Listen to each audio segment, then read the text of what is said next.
नमस्कार, जय हिंद। कैसे हैं आप सब? आई होप आप सभी अच्छे हैं और आप सबों की प्रिपरेशन बहुत अच्छे तरीके से हो रही है।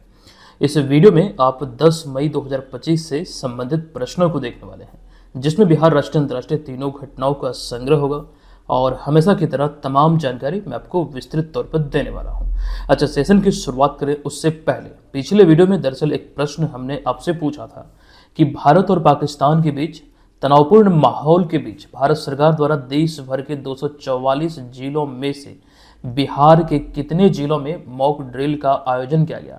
देखिए, पूरे भारत में 244 जिलों में जो महत्वपूर्ण जगह थे वहां पर ये आयोजित हुआ है, लेकिन बिहार के संदर्भ में देखें तो बिहार के ये 6 जिलों में आयोजित हुआ है। इसको लेकर कंप्लीट जानकारी हमने आपको दिया था। अच्छा, अगर आप पिछले वीडियो को नहीं देखें तो आपको बता दूं, इन 6 जिलों में से बिहार का पूर्णिया प्रमंडल का 4 जिला है, अररिया, किशनगंज, पूर्णिया, कटिहार और इसके अतिरिक्त बेगूसराय और पटना। ये कुल 6 जिले हैं जहां पर बिहार में ये खास करके अभी हाल ही में मॉक ड्रिल किया गया है। ये चीज़ आपको यहाँ पर ध्यान रखना। विस्तृत जानकारी ऑलरेडी हम आपको दे चुके हैं। फिलहाल अब यहाँ पर सेशन की शुरुआत करते हैं आज की इस वीडियो के पहले प्रश्न से।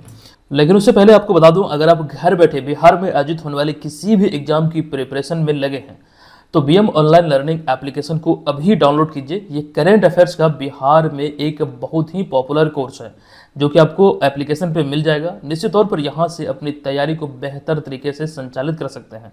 एक बार मैं पुनः दोहरा दूं, ये बिहार की प्रतियोगी परीक्षाओं पर केंद्रित है। नो डाउट ऐसा संग्रह आपको कहीं नहीं मिलने वाला है। अच्छा, नए स्टूडेंट के लिए इसमें एक ऑफर है, इस कूपन कोड को अप्लाई कीजिएगा जो पहली बार एप्लीकेशन को डाउनलोड करेंगे।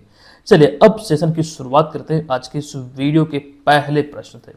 देखिए, पहला प्रश्न है कि निम्नलिखित में से किस राज्य के श्रम संसाधन विभाग को हाल ही में ऊर्जा दक्षता और पर्यावरण संरक्षण के क्षेत्र में भारत सरकार द्वारा 5 स्टार रेटिंग प्रदान की गई है?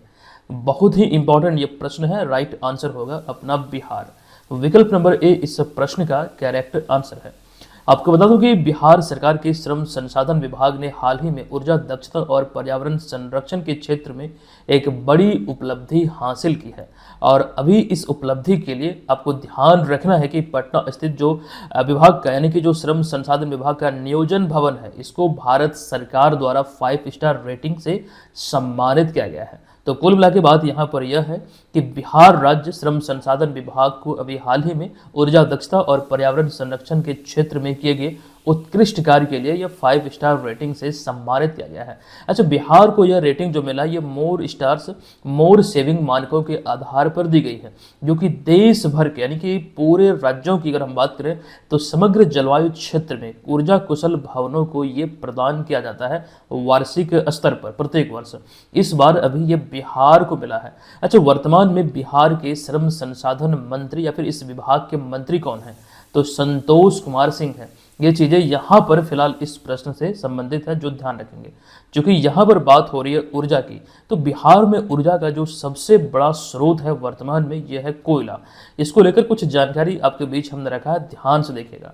वर्तमान में बिहार में ऊर्जा का मुख्य स्रोत कोयला है, जिसके बाद जल विद्युत और अक्षय ऊर्जा स्रोत आदि आते हैं। लेकिन चूंकि कोयले की बात हो रही तो कोयला आधारित थर्मल पावर स्टेशन बिहार में बिजली उत्पादन का वर्तमान समय में यानी कि मौजूदा स्थिति में एक महत्वपूर्ण विकल्प है। ये चीजें ध्यान रखिएगा। कोयला आधारित ये सारी चीजें वर्तमान में यहाँ पर मतलब बिहार में मुख्य रूप से मतलब ये है। अब यहाँ पर जो कि बात हो रही है थर्मल पावर स्टेशन की, तो बिहार का पहला thermal power station Barauni thermal power station है, जो कि वर्ष 1962 में रशिया के सहयोग से ये स्थापित किया गया था। जो कि ये बरौनी जो है ये बिहार के बेगूसराय जिले में यहीं पर ये अवस्थित है। अच्छा, चूंकि यहाँ पर बात हो रही है कोयला आधारित बिजली संयंत्र की या फिर इस तरह की कुछ जानकारी अभी हम डिस्कस कर रहे हैं। कल वाले वीडियो में हमने आपको बतलाया था कि पूरी दुनिया का पहला ऐसा देश ब्रिटेन है जो कि कोयला से संचालित होने वाली बिजली मतलब जो उससे उत्पन्न होता है मतलब इस तरह का संयंत्र को जो आखिरी संयंत्र था उसे बंद किया है और इस प्रकार कोयले से बिजली उत्पादन को पूर्ण रूप से बंद करने वाला दुनिया का पहला देश है ब्रिटेन। कल वाले वीडियो में ही इसकी चर्चा हमने एकदम विस्तार से आपके साथ किया था, ये चीज़ें आपको मालूम होगा। इसीलिए मैं आपको बार बार बोलता हूं कि क्लासेस को आप रेगुलर वे में फॉलो कीजिए। कई सारी चीज़ें एक दूसरे से कनेक्ट रहती है, तो इससे होता क्या है कि आप एकदम आसानी से चीज़ों को लंबे समय तक याद रखने में सक्षम हो पाते हैं।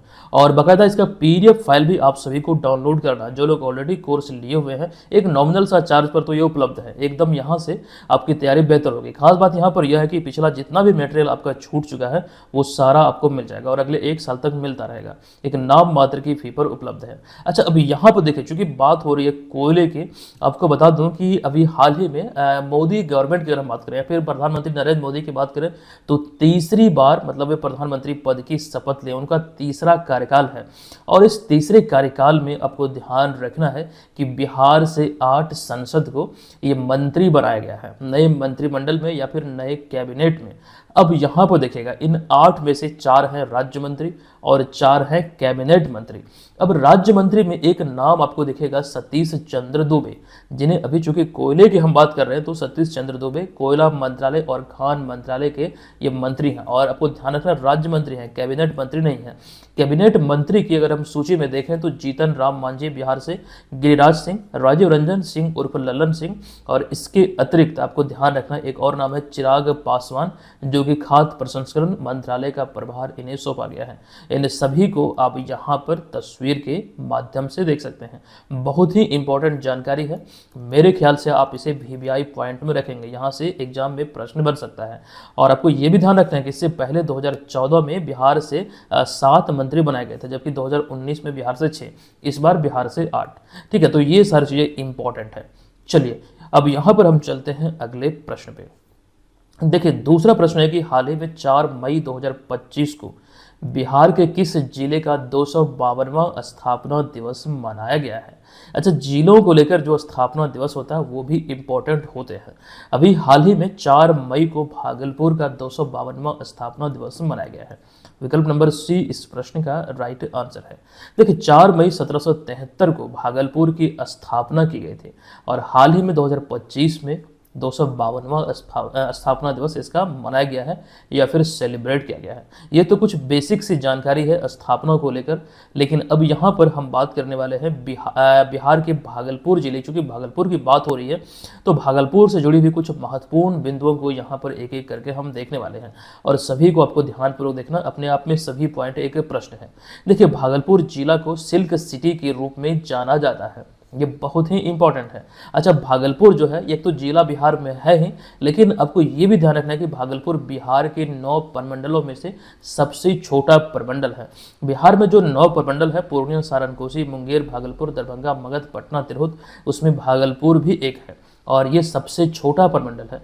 छोटा इसलिए हम बोल रहे हैं क्योंकि इसके अंतर्गत केवल 2 जिले हैं, भागलपुर और बांका। अच्छा, राजगीर के बाद, जो कि नालंदा जिले में एक जगह राजगीर है, यहाँ के बाद बिहार का दूसरा रोपवे मंदार बांका में बना था। जो मंदार पर्वत है वहाँ पर बिहार का दूसरा रोपवे बना था। आई थिंक अभी शायद ये बंद है, मैं कंफर्म नहीं हूँ। अगर आप लोग बांका के रहने वाले हैं, बांका से बिलोंग करते हैं, तो एक बार जरूर बतलाइएगा। अब यहाँ पर हमारा अगला पॉइंट है कि प्राचीन काल की प्रमुख विक्रमशिला विश्वविद्यालय यहीं पर अवस्थित है। आप यहाँ पर इसके खंडहर को तस्वीर में देख सकते हैं। अच्छा, कुछ जानकारियों में जैसे कि प्राचीन भारत के अंतर्गत जो बौद्ध धर्म ग्रंथ है अंगुत्तर निकाय और इसके अतिरिक्त जैन धर्म ग्रंथ भगवती सूत्र, इन दोनों से प्राचीन भारत में 16 महाजनपदों की जानकारी मिलती है, बौद्ध धर्म अंगुत्तर निकाय और जैन धर्म भगवती सूत्र से। ये कहा जाता है कि इसमें यानी कि भारत में 16 महाजनपद थे प्राचीन समय में, जिसमें एक जनपद की चर्चा होती है अंग महाजनपद। अब अंग महाजनपद को लेकर इसलिए भी हम जानकारी यहाँ पर दे रहे हैं क्योंकि कई सारी चीज़ें यहाँ पर कन्फ्यूजिंग है। चूँकि भागलपुर की बात हो रही है तो अंग का एक प्रकार से क्षेत्र है। आइए इसको लेकर जो कन्फ्यूजिंग पॉइंट है उसको यहाँ पर क्लियर करते हैं, इसका खंडन करते हैं। देखिए, यहाँ पर अंग महाजनपद की अगर हम बात करें, अंग प्रदेश की नहीं बल्कि अंग महाजनपद की अगर हम बात करें तो इसका सर्वप्रथम उल्लेख अथर्ववेद में मिलता है। और आपको ये ध्यान रखना है कि अथर्ववेद जो है ये सबसे नवीनतम वेद है। जो ऋग्वेद, सामवेद और यजुर्वेद जो है इसे वेद त्रय के अंतर्गत रखा गया, लेकिन अथर्ववेद जो बाद में आया है सबसे नवीनतम वेद है, इसे वेद त्रय के अंतर्गत नहीं रखा गया है। तो इसका सर्वप्रथम उल्लेख अथर्ववेद में मिलता है, ये आप यहाँ पर ध्यान रखेंगे। अच्छा, इसके अतिरिक्त आपको एक पॉइंट यहाँ पर यह भी इंपॉर्टेंट है कि महाभारत के साक्ष्यों के अनुसार यह आधुनिक बलिया उत्तर प्रदेश का क्षेत्र है। ये इसके बारे में कहा जाता है। अब इन सब तथ्यों के अतिरिक्त अगला जो पॉइंट है इसे ध्यान से देखिएगा। देखिए, अंग प्रदेश या फिर अंग जनपद या फिर महाजनपद बोले, ये दोनों अलग अलग स्थान है। अंग महाजनपद के बारे में अभी हम आपको जानकारी दे चुके हैं, जबकि अंग प्रदेश या फिर अंग देश की बात करें तो ये वर्तमान में बिहार का भागलपुर और मुंगेर जिला का कुछ क्षेत्र के अंतर्गत मतलब ये कवर होता था, मतलब ये कहा जाता है इस क्षेत्र को। तो आई होप कि ये चीज़ें यहाँ पर क्लियर है। अच्छा, बात हम लोग कर रहे थे यहाँ पर परमंडलों की। आइए यहाँ पर बिहार के परमंडलों को देखते हैं, जो एक्चुअली हमने आपको बोला था पूर्णिया, सारण, कोसी, भागलपुर, दरभंगा, मगध, पटना, मुंगेर, तिरहुत, ये बिहार के 9 परमंडल है। और इसके अंतर्गत जो जिले आते हैं क्रमशः यहाँ पर हमने आपके बीच रखा है। जो अभी हाल ही में मॉक ड्रिल किया गया, यह पूर्णिया परमंडल का जो 4 जिला है, अररिया, किशनगंज, पूर्णिया, कटिहार, इसके अतिरिक्त पटना में किया गया जो कि पटना परमंडल में आता है, और इसके अतिरिक्त बेगूसराय में किया गया जो कि मुंगेर परमंडल में आता है। इन 6 जगहों पर ये मॉक ड्रिल किया गया। ये चीजें यहाँ पर आप लोग ध्यान रखेंगे। अच्छा, बिहार वाले मैप पर भागलपुर की स्थिति को आप यहाँ पर देख सकते हैं। यहाँ पर ये भागलपुर की स्थिति आपको दिखता है। अच्छा, बिहार से जुड़ी हुई कुछ बेसिक से जानकारी यहाँ पर दर्शाई गई है, आप लोग एकदम रिवाइज जरूर कर लीजिएगा। चलिए अब चलते हैं हम यहाँ पर अगले प्रश्न पे। देखिए, तीसरा प्रश्न है कि भारतीय सेना ने किस देश के खिलाफ हाल ही में 6 से 7 मई 2025 को ऑपरेशन सिंदूर के तहत अब तक की सबसे बड़ी सैन्य कार्रवाई की है? इसका राइट आंसर है, आप लोग जानते होंगे, पाकिस्तान के खिलाफ। बहुत आसान सा सवाल है और ये बहुत खबरों का विषय है। आइए कुछ जानकारी हम डिटेल में यहाँ से देखते हैं, जो कि आपको कहीं नहीं शायद देखने को मिलेगा। चीज़ों को एकत्र करते हुए यहाँ पर बहुत मुश्किल से हमने आपके बीच ये सारे पॉइंट को रखा है। एक एक करके देखिए और इसका लाभ लीजिए, क्योंकि अभी ऑपरेशन जो सिंदूर है ये बहुत खबरों में है, तो किसी भी प्रकार से किसी भी रूप में कोई भी प्रश्न एग्जाम में पूछा जा सकता है। अब यहाँ पर ध्यान दीजिए, 22 अप्रैल 2025 को हुई पहलगाम हमले के जवाब में भारत की थल सेना, वायुसेना और नौसेना ने मिलकर 7 मई 2025 को पाकिस्तान के खिलाफ सैन्य कार्रवाई ऑपरेशन सिंदूर चलाया। ऑपरेशन सिंदूर को लेकर कई सारी जानकारी आपको मैं देने वाला हूं, ध्यान दीजिएगा। लेकिन उससे पहले देखिए, 1971 युद्ध के बाद यह पहली बार है जब तीनों सेनाओं ने एक साथ मिलकर पाकिस्तान के खिलाफ ये बड़ी सैन्य कार्रवाई की है। पिछली बार 1971 में ये सैन्य कार्रवाई पाकिस्तान के खिलाफ किया गया था। अब यहाँ अगला पॉइंट है कि साथ ही ये बहुत ही इंपॉर्टेंट है, साथ ही भारत के इतिहास में पहली बार प्रेस कॉन्फ्रेंस में आर्मी और वायुसेना की महिला अफसरों ने ऑपरेशन की जानकारी दी है। भारत सरकार द्वारा अब तक जो भी ऑपरेशन चलाए गए हैं, इस तरह से प्रेस कॉन्फ्रेंस में इस तरह की जानकारी नहीं दी गई थी। ऑपरेशन यहाँ पर जो हम बात कर रहे हैं, एक्चुअली सैन्य कार्रवाई की बात कर रहे हैं, इस तरह की जानकारी खुलेआम आज तक नहीं दी गई थी। ये पहली बार दी गई और वो भी महिला अफसरों द्वारा दी गई है। आप इन महिला अफसरों की बात करें तो यहाँ पर तस्वीर को देख सकते हैं, दोनों का नाम आपके लिए बहुत इंपॉर्टेंट हो जाएगा। देखिए, आर्मी की यानी कि थल सेना के कर्नल सोफिया कुरैशी, जो आप इन्हें यहाँ पर देख रहे हैं, और इसके अतिरिक्त एयरफोर्स की विंग कमांडर व्योमिका सिंह ने ऑपरेशन के बारे में जानकारी दी, जिन्हें आप यहाँ पर देख रहे हैं। ये बहुत इंपॉर्टेंट है, दोनों का नाम आप लोगों को ध्यान रखना है, VVI पॉइंट में आप इसे रखेंगे।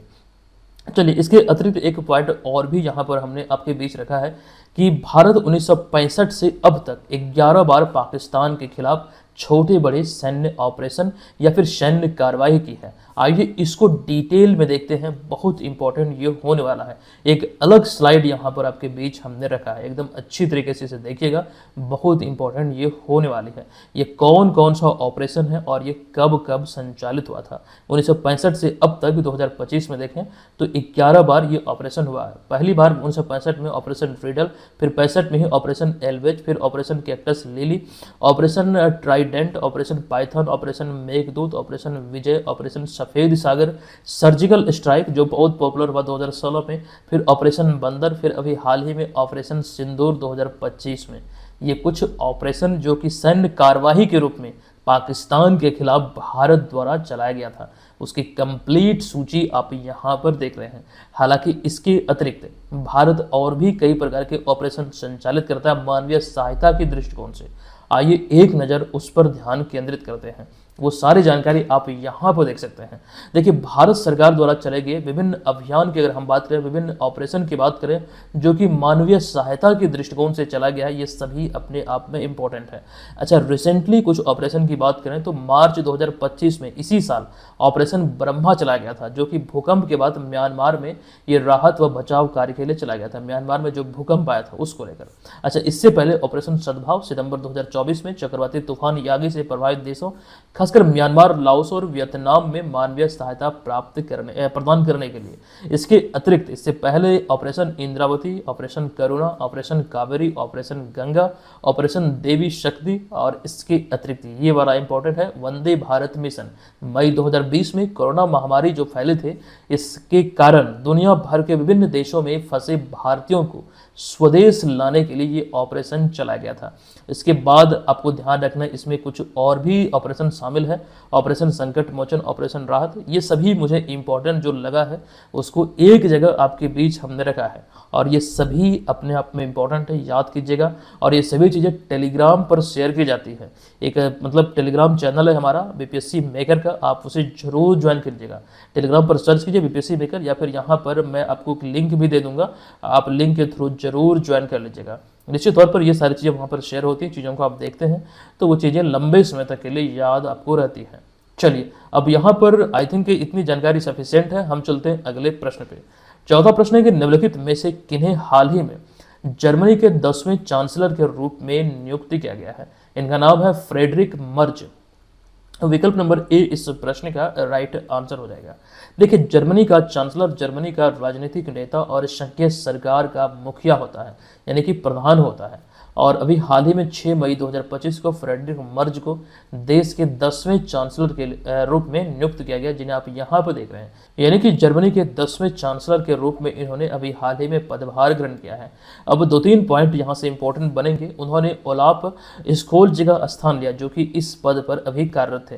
देखिए, एंजेला मर्केल के 16 साल के लंबे कार्यकाल के बाद ओलाफ स्कोल्ज इस पद पर मतलब पदभार ग्रहण किए थे, लेकिन इनके स्थान पर अब नियुक्ति किनकी हुई है? तो फ्रेडरिक मर्ज की हुई है।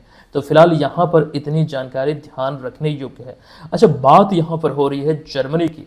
आइए कुछ महत्वपूर्ण बिंदुओं पर ध्यान केंद्रित करते हैं। जर्मनी की बात हुई है तो यहाँ पर आपको बता दूं, अंतर्राष्ट्रीय बुकर पुरस्कार के संदर्भ में अभी हाल ही में जर्मनी से जुड़ी हुई महत्वपूर्ण जानकारी निकल कर आती है, जो कि विकल्प में आप यहाँ पर देख रहे हैं जेनी एपेनबेक। तो इसलिए यहाँ पर अंतर्राष्ट्रीय बुकर पुरस्कार को लेकर कुछ महत्वपूर्ण बातें यहाँ पर रिवीजन पर्पज से आपके बीच हमने रखा है। देखिए, अंतर्राष्ट्रीय बुकर पुरस्कार जिसे पहले मैन बुकर पुरस्कार या फिर मैन बुकर अंतर्राष्ट्रीय पुरस्कार के नाम से जाना जाता था, स्थापना हुई 2005 में। देखिए, पिछले साल अंतर्राष्ट्रीय बुकर पुरस्कार 2024 का जो विजेता घोषित किया गया, ये जर्मनी के जेनी एपेनबेक की रचना कैरोस को घोषित किया गया था, जिसका अंग्रेजी में अनुवाद माइकल हाफमैन द्वारा किया गया था। आपने यहाँ पर तस्वीर में देख सकते हैं। आपको बता दूं, यहाँ पर कंप्लीट सूची अंतर्राष्ट्रीय बुकर पुरस्कार को लेकर आपके बीच हमने रखा है। देखिए, 2024, 23 और 22, 2025 को लेकर जैसे ही जानकारी आती है वो चीज़ें यहाँ पर हम अपडेट कर देंगे। और ये बहुत ही इंपॉर्टेंट है, आपको बता दूं, यहाँ से इस वाले पॉइंट से बीपीएससी में ऑलरेडी मतलब ये 2023 वाले से ऑलरेडी एग्जाम में प्रश्न पूछा जा चुका है, बहुत इंपॉर्टेंट है। अच्छा, पिछली बार आपको ध्यान रखना 2022 में गीतांजलि श्री, जो कि उत्तर प्रदेश की रहने वाली है, इनकी रचना रेत की समाधि को सम्मानित किया गया था। इसका अंग्रेजी में अनुवाद डेजी रॉकवेल के द्वारा किया गया था टॉम ऑफ सैंड के रूप में, और ये हिंदी की पहली रचना थी जो कि अंतर्राष्ट्रीय बुकर पुरस्कार जीते थे। तो इस लिहाज से ये बहुत ही इंपॉर्टेंट यहाँ पर हो जाती है। तो इस चीज़ को भूलिएगा मत, चीज़ों को इसी तरीके से कनेक्ट करके याद रखना है। और ये सभी जो स्लाइड आप देख रहे हैं ये सभी आपको टेलीग्राम पर मिल जाएगा। बेहतर ये होगा कि कोर्स के माध्यम से एक नॉमिनल सा चार्ज पर, इसमें आपको कूपन कोड भी मिलता है खासकर नए छात्रों को। बेहतर ये होगा कि 200-250 रुपये में ये कोर्स आपको मिल रहा है पूरे साल भर के लिए। साथ ही पिछला सारा जो छूटा हुआ है वो सारा भी आपको मिल जाएगा। तो बेहतर ये होगा कि कोर्स को ज्वाइन कीजिए और प्रिंटेबल नोट्स यहाँ से प्राप्त कीजिए और चीज़ों को बेहतर तरीके से तैयार कीजिए। बड़े बड़े कोचिंग संस्थान में हजारों रुपये खर्च करते हैं, यहाँ पर करंट अफेयर्स के इस कोर्स के लिए 200 से 300 रुपया खर्च करके अपनी तैयारी में आप 4 चांद लगा सकते हैं और सफलता को सुनिश्चित कर सकते हैं। चलिए अब यहाँ पर हम चलते हैं अगले 5वें नंबर प्रश्न पे। प्रश्न है कि हाल ही में जारी की गई मानव विकास सूचकांक 2025 की नवीनतम रिपोर्ट के अनुसार भारत किस स्थान पर है? मानव विकास सूचकांक 2025 की नवीनतम रिपोर्ट के आधार पर भारत इसमें 2025 में 130वें स्थान पर है। देखिए, संयुक्त राष्ट्र विकास कार्यक्रम यूनाइटेड नेशन डेवलपमेंट प्रोग्राम द्वारा 6 मई 2025 को जारी 2025 मानव विकास रिपोर्ट, और ये रिपोर्ट किस टाइटल से जारी हुआ ये भी प्रश्न का रूप है, पूछा जा सकता है। ये report a matter of choice, people and possibilities in the age of AI, ये शीर्षक के साथ, इस टाइटल के साथ ये रिपोर्ट आया, जिसमें भारत 193 देशों की सूची में 130वें पायदान पर है, यानी कि 130वां स्थान मिला ह्यूमन डेवलपमेंट इंडेक्स 2025 में भारत को। ठीक है, 193 देशों की सूची में। अब यहाँ पर इससे संबंधित कुछ और भी पॉइंट है, जैसे भारत इस रैंकिंग में 2022 में 133वें स्थान पर था, जो अब 3 स्थान ऊपर आ चुका है। साथ ही साथ आपको ये ध्यान रखना है कि भारत का HDI यानी कि ह्यूमन डेवलपमेंट इंडेक्स स्कोर जो है ये 0.676 से बढ़कर 0.685 हो गया, जो कि मध्यम मानव विकास श्रेणी में आता है, यानी कि 2025 में ये हुआ है 0.685। और आपको बता दूं कि केवल आपको ये जो आंकड़ा जो दिख रहा है आपको, मतलब जो स्थान दिख रहा है, केवल ये याद नहीं रखना है, बल्कि स्कोर क्या रहा है 2025 में ये भी याद रखना है। रिसेंटली 70वीं शायद 69वीं में एक प्रश्न इस तरह का हमें देखने को मिलता है कि वहाँ पर जो रैंकिंग है वो ना पूछते हुए स्कोर पूछा गया था। तो ये चीज़ें आपको हर हाल में, अब बदलता हुआ जो स्वरूप है एग्जाम का, उसको लेकर ध्यान रखना पड़ेगा। अच्छा, इस रिपोर्ट के अनुसार ये भी जिक्र इसमें हुआ है, इस रिपोर्ट के अनुसार भारत में जीवन प्रत्याशा जो है, ये दर जो है 71.7 साल से बढ़कर अब ये 72 साल हो गई है।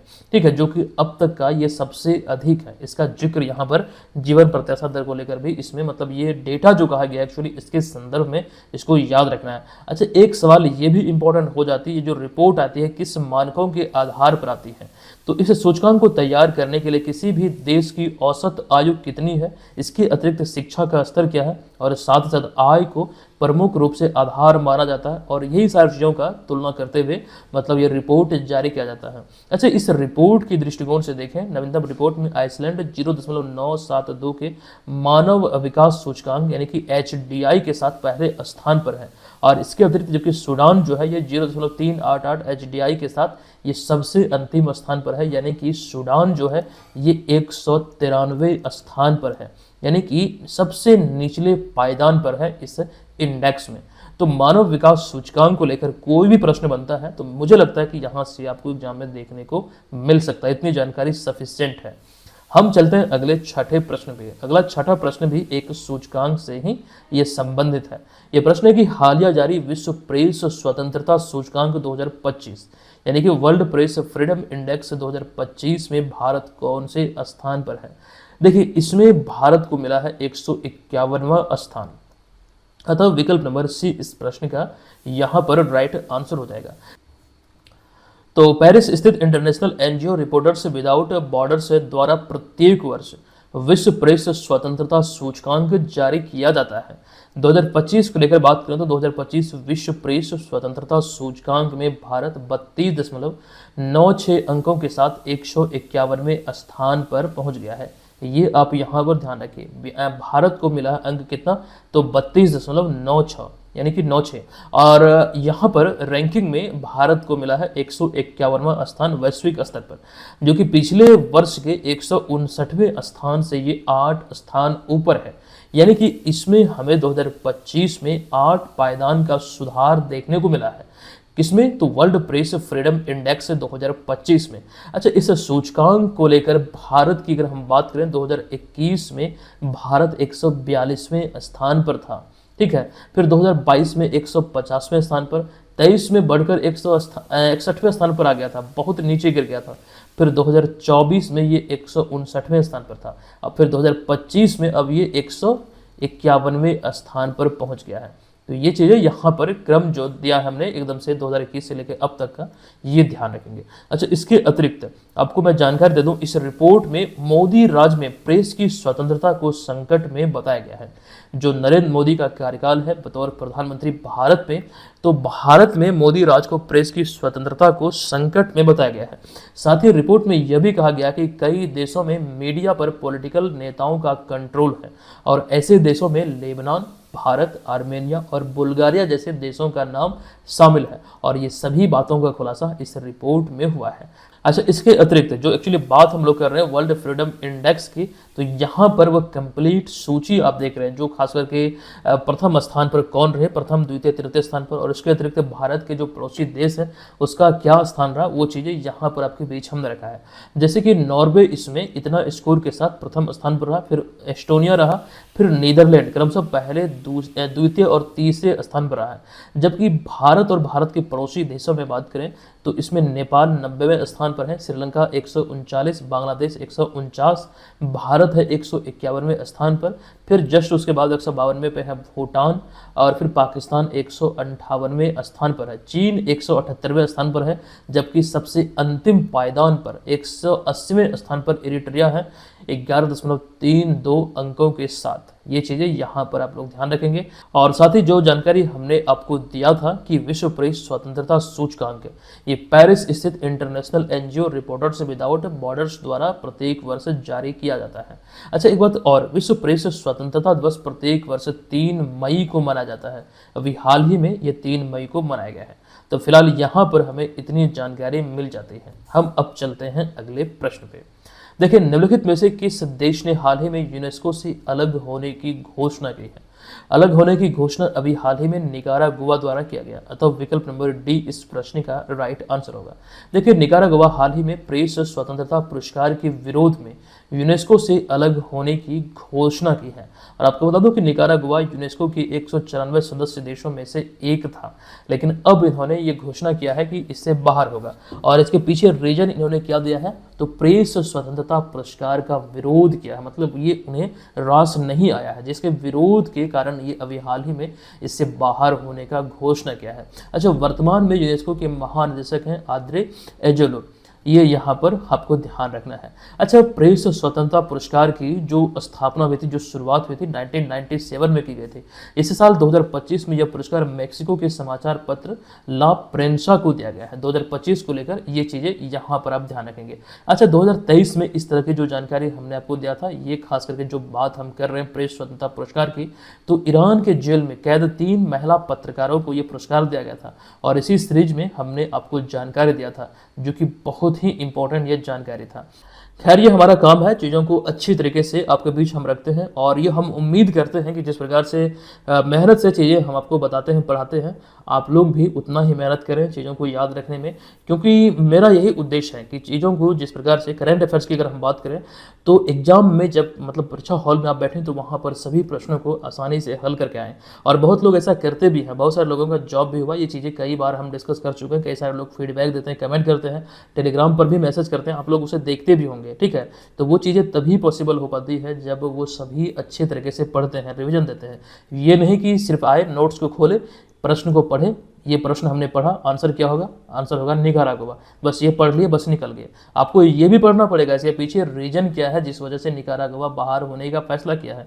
इसके अतिरिक्त तो और भी कई सारे पॉइंट यहाँ पर बन जाते हैं मिलते जुलते, जहाँ से प्रश्न एग्जाम में पूछा जाता है। और ये सभी चीज़ें तभी पॉसिबल हो पाएगी जब आप चीज़ों को बेहतर तरीके से पढ़ेंगे और उसका रिवाइज करेंगे। एक कहावत है, युद्ध से पहले युद्ध की तैयारी होती है, उसकी रिहर्सल होती है। जब वो करके जाएंगे तो यहाँ पर ये चीज़ें आपके लिए आसान हो जाएगा।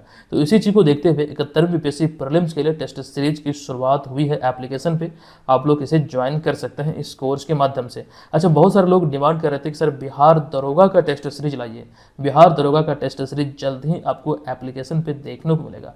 जितने भी लोग इच्छुक हैं आप लोग हमें जरूर बताइएगा, चाहे एप्लीकेशन पर जो चैट वाला सेक्शन है वहाँ से, या फिर जो टेलीग्राम पर आप लोग ज्वाइन किए वहाँ पर, या फिर कमेंट बॉक्स के माध्यम से हमें जरूर लिखिएगा कि कितने छात्रों को, कितने लोगों को आप में से टेस्ट सीरीज की जरूरत है बिहार दरोगा एग्जाम के लिए, ठीक है। तो ये चीज़ें हम जल्द ही आपके बीच लाने वाले हैं। हालांकि ये कार्य स्टार्ट हो चुका है और उत्कृष्ट क्वालिटी का टेस्ट सीरीज आपको मिलेगा, और आप लोग कमेंट बॉक्स में जरूर बताइएगा, ठीक है। अच्छा, ये तो बीपीएससी का टेस्ट सीरीज है, आप लोग ज्वाइन कर सकते हैं। पूरी की पूरी कंप्लीट जो टेस्ट सीरीज है वो आपको इसमें मिलेगा इसी कोर्स में। इसमें करेंट अफेयर्स आदि इंक्लूडेड है। तमाम मटेरियल आपको प्रीलिम्स के लिए मिलेंगे महज 199 रुपये में। एक नॉमिनल सा चार्ज है, इससे मतलब कम आप क्या अंदाज़ा लगा सकते हैं, एकदम बिल्कुल कम है, इससे नीचे बिल्कुल भी नहीं हो सकता, क्योंकि बहुत सारी चीज़ें इसमें है जो कि टैक्स वगैरह करता है, बहुत सारी चीज़ें इसमें देखना पड़ता है, इससे कम का उम्मीद आप कर भी नहीं सकते हैं इस समय वर्तमान में देखें तो। ठीक है, तो आप लोग कूपन कोड अप्लाई कीजिएगा BSc71 और इसको एक नॉमिनल सा चार्ज पर ज्वाइन कर लीजिएगा। ठीक है, ये तमाम चीज़ें आपको अतिरिक्त रूप में इसमें मिल जाएगी। आते हैं यहाँ पर अगले प्रश्न पे। देखिए, चुनाव आयोग के द्वारा हाल ही में निम्नलिखित में से किस नाम से एक सिंगल प्लेटफॉर्म लॉन्च किया गया है? देखिए, इसका नाम है एक ही नेट, यानी कि विकल्प नंबर ए इस प्रश्न का राइट आंसर हो जाएगा। आपको बता दूं कि चुनाव आयोग के द्वारा हाल ही में एक ही नेट नामक एक सिंगल प्लेटफॉर्म लॉन्च किया गया है और देश भर के करोड़ों लोग इस प्लेटफॉर्म का इस्तेमाल या फिर ऐप और वेब के माध्यम से, देखिए यहाँ पर इस्तेमाल जो हमने लिखा है प्लेटफॉर्म का इस्तेमाल ऐप और वेब के माध्यम से कर सकेंगे, जिसकी मदद से देश भर में चुनाव से संबंधित सारी जानकारी एक ही जगह पर उपलब्ध हो सकेगा। दरअसल यह प्लेटफॉर्म या फिर ऐप अब तक चुनाव संबंधित जानकारी के लिए संचालित लगभग 40 ऐप का खुद में समायोजन करेगा। यानी कि कहने का अर्थ यह है कि देश में कहीं भी चुनाव होता है तो अलग अलग एप्लीकेशन का सहारा लिया जाता है उसको देखने के लिए, जो सारी जानकारी वहां पर उपलब्ध होती है। लेकिन अभी हाल ही में ये जो प्लेटफॉर्म लॉन्च किया गया, ये ऐप और वेब दोनों मतलब खास करके सेगमेंट पर लॉन्च हुआ है, तो कहीं पर भी कोई भी चुनाव हो पूरी की पूरी जानकारी इसके माध्यम से हमें प्राप्त हो जाएगा। इस वजह से चुनाव आयोग द्वारा अभी हाल ही में ये ऐप लॉन्च किया गया है। अच्छा, आपको एक प्रश्न पूछा जा सकता है, अभी हाल ही में खबरों में रहा एक ही नेट क्या है?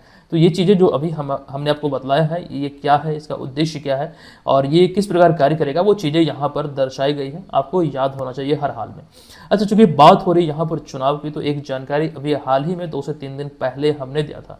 देखिए, बिहार में इस वर्ष 2025 में विधानसभा चुनाव होना है, तो आगामी विधानसभा चुनाव के मद्देनजर भारतीय चुनाव आयोग ने IAS अधिकारी विनोद कुमार गुंजियाल को हाल ही में बिहार का नया मुख्य निर्वाचन अधिकारी यानी कि CEO नियुक्त किया है। ये यहाँ पर आप लोग ध्यान रखेंगे। चलिए, अब चलते हैं अगले 9वें प्रश्न पे। देखिए, पाकिस्तान सरकार ने निम्नलिखित में से किन्हें हाल ही में अपना राष्ट्रीय सुरक्षा सलाहकार यानी कि NSA नियुक्त किया है? तो इनका नाम है मोहम्मद असीम मलिक, यानी कि विकल्प नंबर C इस प्रश्न का राइट आंसर होगा, जिन्हें आप यहाँ पर देख रहे हैं। देखिए, पाकिस्तान की इंटर सर्विसेज इंटेलिजेंस यानी कि ISI प्रमुख लेफ्टिनेंट जनरल मोहम्मद असीम मलिक को हाल ही में देश का नया राष्ट्रीय सुरक्षा सलाहकार नियुक्त किया गया है। ये यहाँ पर ध्यान रखेंगे, ये वर्तमान में ISI के प्रमुख भी हैं, जिन्हें अतिरिक्त प्रभार दिया गया है NSA का। आइए चीज़ों को यहाँ पर विस्तार से समझते हैं। दरअसल उन्हें सितंबर 2024 में ISI का प्रमुख नियुक्त किया गया था, लेकिन अब उन्हें NSA का अतिरिक्त प्रभार भी सौंपा गया है। ठीक है, किन्हें? तो मोहम्मद असीम मलिक को। दरअसल अप्रैल 2022 से खाली पड़े इस पद पर उन्होंने डॉक्टर मोईद यूसुफ का स्थान लिया है। ध्यान दीजिएगा, कब से? 2022 अप्रैल महीने के बाद से ये पद खाली था। अभी आनन फानन में पाकिस्तान ने ISI प्रमुख मोहम्मद असीम मलिक को NSA प्रमुख नियुक्त किया है, यानी कि अतिरिक्त प्रभार दिया गया है।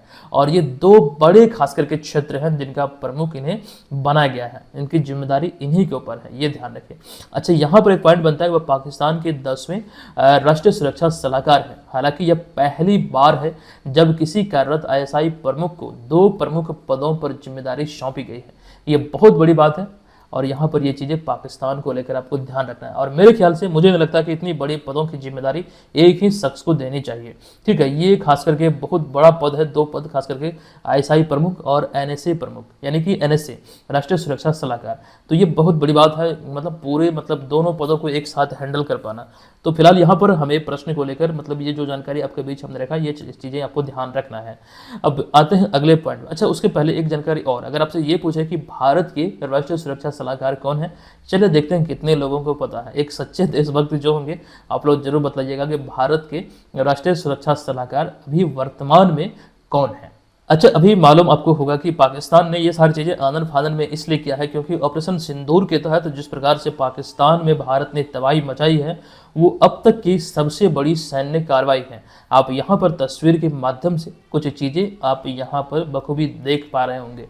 ये तबाही का जो मंजर आपको दिख रहा है, ये भारत द्वारा पाकिस्तान में किया गया है और ये होना भी चाहिए। अब तक भारत जो खास करके आतंकवादी घटनाएं हुई है, अब तक के इतिहास में कई बार हुई है और कई बार इस तरह की चीज़ें हम लोग बर्दाश्त करके रहे हैं, लेकिन अब ये संभव नहीं है। पाकिस्तान को करारा जवाब मिला है और ये पूरा बौखलाया हुआ है। इस वजह से ये चीज़ें अभी आपको, बहुत सारी चीज़ें अभी आपको और भी देखने को मिलेगा, ठीक है, और ये होना भी चाहिए। और भारत सरकार ने पहले तो खास करके मीडिया चैनल को बंद किया, बहुत सारी चीज़ें खास करके यहाँ से भारत से बंद हुई। हमने आपको बताया था डाक पार्सल आदि बंद हुआ है, एयर स्पेस बंद हुआ है, ट्रेड बंद हुआ है, और खास करके और स्थगित जो किया गया था सिंधु जल समझौता, बहुत सारी चीज़ें हैं जो बंद किया गया है। और ये सभी चीज़ें खबरों में रही है अभी इस वजह से, और ये सभी को लेकर एग्जाम में प्रश्न बनने की संभावना हमें नजर आती है। और जो चीज़ें इस सीरीज में हम आपको पढ़ाते हैं बस उसी पर ध्यान केंद्रित कीजिए, घबराइए मत, चीज़ें एकदम से आपका कवर होगा और अच्छी तरीके से कवर होगा। एग्जाम में आपका एक अंक नहीं छूटने वाला है, और ये मैं उम्मीद करता हूँ कि एक अंक ये पूरी सिनेरियो से आपसे एग्जाम में पूछा जा सकता है। मतलब कोई भी एग्जाम हो वहाँ पर इस पूरी घटनाक्रम से जो पहलगाम से स्टार्ट हुआ वहाँ से देखने को मिल सकता है। चलिए आते हैं अगले 10वें प्रश्न पर। देखिए, हालिया आयोजित Arjan Singh memorial hockey tournament के छठे संस्करण का खिताब किसने अपने नाम किया है? तो भारतीय रेलवे ने इसे अपने नाम किया है। आपको बता दूं कि Arjan Singh memorial hockey tournament का छठा संस्करण का आयोजन 29 अप्रैल से लेकर 6 मई 2025 तक चंडीगढ़ में किया गया, जिसमें 12 टीमें भाग ली हैं। कुल मिला के 12 टीमें इसमें भाग ली। यह टूर्नामेंट भारतीय वायुसेना के महानायक और हॉकी के खिलाड़ी रहे marshal of the air force Arjan Singh की स्मृति को समर्पित है। इन्हीं की याद में ये मनाया जाता है या फिर आयोजित किया जाता है ये खास करके टूर्नामेंट। आपको ये ध्यान रखना है कि फाइनल मैच में रेल कोच फैक्ट्री कपूरथला को हराकर भारतीय रेलवे की टीम विजेता बनी है इस छठे संस्करण की। किस प्रतियोगिता की? तो Arjan Singh memorial hockey tournament की। ये ध्यान आप लोग रखेंगे। अब हॉकी की बात हुई है तो हॉकी से जुड़ी हुई कुछ महत्वपूर्ण बिंदु आपके बीच यहाँ पर हमने रखा है। जैसे मेजर ध्यानचंद को भारतीय हॉकी का जनक कहा जाता है। हॉकी की एक टीम में 11 खिलाड़ी होते हैं। हॉकी ने भारत में सबसे ज़्यादा 8 बार ओलंपिक पदक जीता है। भारत ने हॉकी में ये सबसे ज़्यादा 8 बार ओलंपिक गोल्ड मेडल जीता है। हॉकी विश्व कप की शुरुआत 1971 में हुई थी। भारत में हॉकी की शुरुआत 1928 माना जाता है। हॉकी से संबंधित प्रमुख ट्रॉफियाँ जो कि बहुत ही इंपॉर्टेंट है, यहाँ से एग्जाम में प्रश्न बनते हैं। प्रमुख ट्रॉफियों में Aga Khan cup, Rangaswamy cup, Scindia cup, Begum Rasul trophy, Dhyanchand trophy, Beighton cup, lady Ratan Tata trophy, ये सभी इंपॉर्टेंट है जहां पर आपको चीजें ध्यान रखना है। चलिए आते हैं अगले प्रश्न पे। देखिए, निम्नलिखित में से किस महान भारतीय क्रिकेटर ने टेस्ट क्रिकेट से संन्यास की घोषणा की है? राइट आंसर है रोहित शर्मा ने। रोहित शर्मा एक भारतीय अंतर्राष्ट्रीय क्रिकेटर है जो कि भारतीय क्रिकेट टीम के वनडे और टेस्ट प्रारूप के कप्तान है। आईसीसी जो क्रिकेट की सर्वोच्च संस्था है, ये 3 फॉर्मेट में भी क्रिकेट का आयोजन करती है। सबसे बड़ा फॉर्मेट है टेस्ट, फिर है वनडे, फिर है T20। तो रोहित शर्मा आपको ध्यान रखना है कि क्रिकेट टीम में वनडे और टेस्ट फॉर्मेट के कप्तान हैं। लेकिन अभी आपको एक बात ये ध्यान रखना है कि अभी टेस्ट फॉर्मेट से इन्होंने 7 मई 2025 को तत्काल प्रभाव से टेस्ट क्रिकेट से संन्यास का ऐलान किया या फिर घोषणा किया है, ठीक है। तो रोहित शर्मा टेस्ट क्रिकेट प्रारूप में भारत के सबसे सफल बल्लेबाज है। दरअसल उन्होंने 67 टेस्ट मुकाबलों में 12 शतक, 18 अर्धशतकों की मदद से 40.57 औसत के, मतलब इसके औसत से 4301 रन बनाए। हालांकि ये उतना इंपॉर्टेंट नहीं है, बस ये चीज़ें जो यहाँ पर आपके बीच हमने रखा है, जो मतलब संन्यास इन्होंने लिया है, ये चीज़ें जहाँ पर कब लिया है ये जरूरी जानकारी है। अच्छा, ये आपको लग रहा होगा कि सर इतना इंपॉर्टेंट नहीं है। दरअसल मैं आपको बता दूँ, आपको याद दिला दूँ, ये बहुत इंपॉर्टेंट है। जिसमें महेंद्र सिंह धोनी संन्यास लिए थे और कुछ क्षण पश्चात सुरेश रैना ने भी संन्यास की घोषणा की थी। और ये प्रश्न बीपीएससी एग्जाम में पूछा गया था, आप लोग जरूर देखे होंगे, आपको मालूम होगा, प्रीवियस वर्षों के प्रश्न पत्र में आपको देखने को मिलेगा। तो संन्यास को लेकर खास करके क्रिकेट से जो संन्यास लेते हैं क्रिकेटर, कई बार प्रश्न एग्जाम में बनते हैं, विभिन्न एग्जाम में पूछे जाते हैं। चूंकि यहाँ पर हम रोहित शर्मा की बात कर रहे हैं, तो रोहित शर्मा हालांकि अभी इस समय क्रिकेट से पूर्ण रूप से संन्यास नहीं लिया है। दरअसल ये टेस्ट क्रिकेट से, टेस्ट फॉर्मेट से संन्यास लिए हैं। अच्छा, रोहित शर्मा की बात करें तो कुछ बड़ी उपलब्धियां इसकी, मतलब इसको लेकर जो बड़ी उपलब्धियां इनके नाम है, यहाँ पर बतौर कप्तान वो चीज़ें आपके बीच हमने रखा है। देखिए, इनकी ही कप्तानी में जून 2024 में भारत अजय रहते हुए फाइनल मुकाबले में दक्षिण अफ्रीका को हराकर 17 साल बाद दूसरी बार T20 वर्ल्ड कप ट्रॉफी जीता था। पहली बार महेंद्र सिंह धोनी की अगुवाई में 2007 में वर्ल्ड कप जीता था T20 का भारत। अच्छा, साथ ही हाल ही में न्यूजीलैंड को हराकर भारत तीसरी बार चैंपियंस ट्रॉफी 2025 का खिताब जीता है, ये भी ध्यान रखिए। अच्छा, इसके अतिरिक्त रोहित शर्मा IPL के सबसे सफल कप्तान हैं, जिन्होंने पहली बार सबसे पहले मुंबई इंडियंस को 5 खिताब जिताया है। हालांकि 5 खिताब जीतने वाले दूसरे टीम है CSK, पहली टीम है MI यानी कि मुंबई इंडियंस। कप्तान कौन है, मतलब थे जिनकी कप्तानी में ये अवार्ड जीता 5 बार, तो रोहित शर्मा, जो आप यहाँ पर इन्हें देख रहे हैं। चलिए अगला 12वां प्रश्न आपके समक्ष है कि निम्नलिखित में से कहाँ हाल ही में राममान उत्सव का आयोजन किया गया। ये अभी हाल ही में उत्तराखंड में आयोजित हुआ है। देखिए प्रत्येक वर्ष से राममान उत्सव का आयोजन उत्तराखंड के चमोली जिले के पेनखंडा घाटी के सलोर डुंगरा गांव में होता है और यह हर साल अप्रैल मई में आयोजित किया जाता है। दरअसल ये यहाँ तो इम्पोर्टेंट है ही, लेकिन इस वाले पॉइंट पर ध्यान केंद्रित कीजिएगा। इस उत्सव को यूनेस्को द्वारा वर्ष 2019 में मानवता की अमूर्त सांस्कृतिक विरासत के रूप में मान्यता दिया गया था, जिस वजह से ये इम्पोर्टेंट हमें नजर आया और प्रश्न के रूप में यहाँ पर सीरीज में हमने शामिल किया है। तो ये अभी यहाँ पर मनाया गया है उत्तराखंड के चमोली जिले में। अच्छा, चमोली वही जिला है जहाँ से खास करके चिपको आंदोलन की शुरुआत हुई थी। ये चीज़ें कई बार हमने डिस्कस किया है, आप लोगों को मालूम होगा। अब यहाँ पर आज के इस क्लास को समाप्त करते हुए चलते हैं आज के इस वीडियो के प्रश्न की ओर। आज के इस वीडियो का प्रश्न है कि बिहार राजस्व एवं भूमि सुधार मंत्री निम्न में से कौन है जिनके द्वारा हाल ही में Atlas of water bodies of Bihar का या फिर इस पुस्तिका का लोकार्पण किया गया है। कमेंट बॉक्स में जाइए, हमें बताइए इसका राइट आंसर क्या होगा। अच्छा, जो जानकारी हम आपको टेस्ट सीरीज को लेकर दे रहे थे यही वो कोर्स है। आपको इस कूपन कोड को अप्लाई करते हुए, ये कूपन कोड की जानकारी एप्लीकेशन पे कोर्स परचेज करते समय आपको दिख जाएगा। जस्ट इस कूपन कोड को आप टच करेंगे और वहाँ पर अपना प्लान सेलेक्ट करेंगे, 12 महीने 18 महीने वाला या फिर 24 महीने वाला। वहाँ पर ये कूपन अप्लाई हो जाएगा और आप वहाँ पर नाम मात्र की फी पर आप इसे ज्वाइन कर पाएंगे। अच्छा, इसके अतिरिक्त ये करेंट अफेयर्स का कोर्स है। नए स्टूडेंट के लिए कूपन कोड है न्यू। जो पहली बार ज्वाइन करेंगे इस कूपन कोड को अप्लाई करेंगे, यहाँ पर आपको एडिशनल डिस्काउंट मिल जाएगा और यहाँ पर कंप्लीट जो बेनिफिट लिखा गया है इसका फ़ायदा आप इस कोर्स के माध्यम से उठा सकते हैं। चलिए हम मिलते हैं आपसे अगले वीडियो में, तब तक के लिए धन्यवाद। जय हिंद।